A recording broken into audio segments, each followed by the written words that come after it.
Mga pag-uugali nagpapahirap sa buhay natin. May araw ba na ikaw ay nag-iisip kung bakit trabaho ka na ng trabaho hindi pa rin gumaganda ang iyong buhay? Baka may mali sa mindset mo.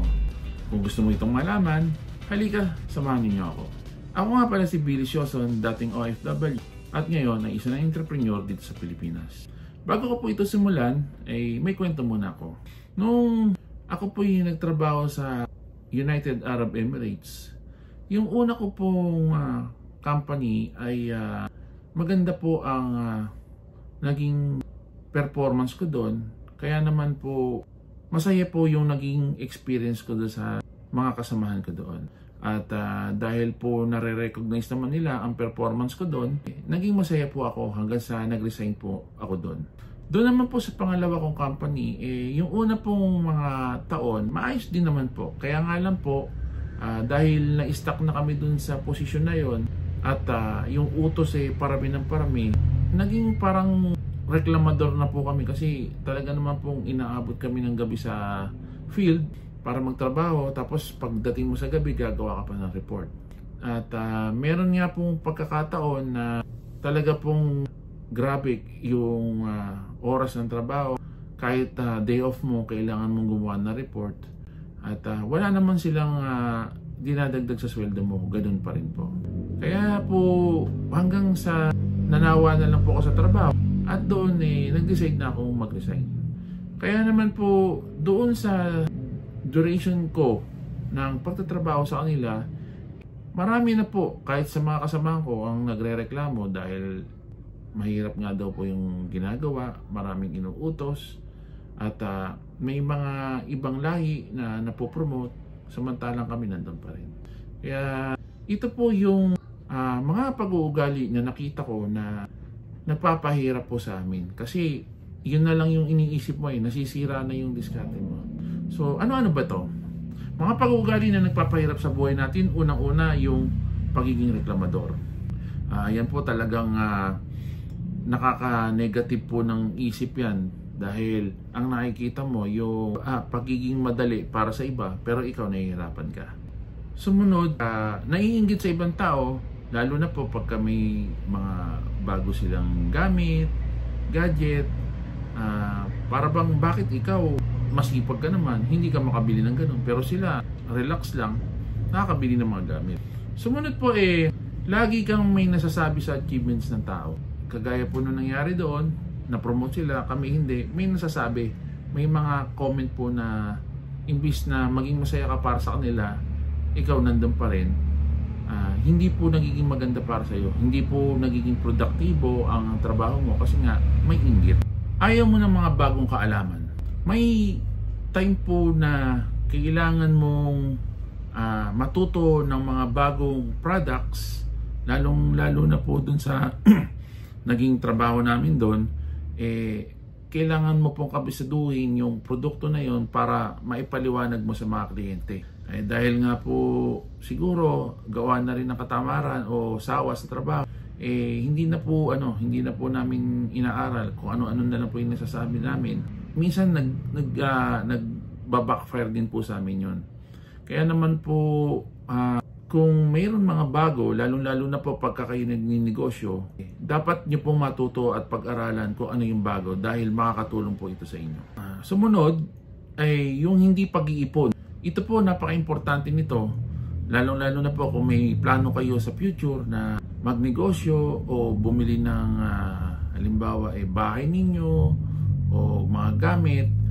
Kung nasa abroad po kayo, tapos gastos lang kayo ng gastos, hindi nyo napagandaan yung future ninyo, malaking problema rin po yan. Kaya isipin nyo po na bago kayo gumastos, kailangan nyo munang magtabi ng pera para sa future ninyo. Sumunod, yung late na pagbabayad ng bills. Ito po, hindi naman po sa akin ito, pero madalas po sa mga kasamahan ko, ang nagiging problema po nila, hindi nila pinapriority yung pagbabayad ng mga bills, kagaya ng internet, tubig, kuryente. Kaya po, or lalo-lalo na po yung credit card. Doon po kasi sa United Arab Emirates, gamit na gamit po ang credit card, lalo na po kung halimbawa pecha de peligro na. Kasi doon po, every end of the month lang ang sweldo. Hindi po kagaya sa Pilipinas, 15 tsaka 30. Doon po every end of the month lang. So, minsan po, hindi nila nababayaran yung credit card, nagpe-penalty po sila. So, extra gastos pa yon para sa kanila. Sumunod po yung sinisisi yung gobyerno.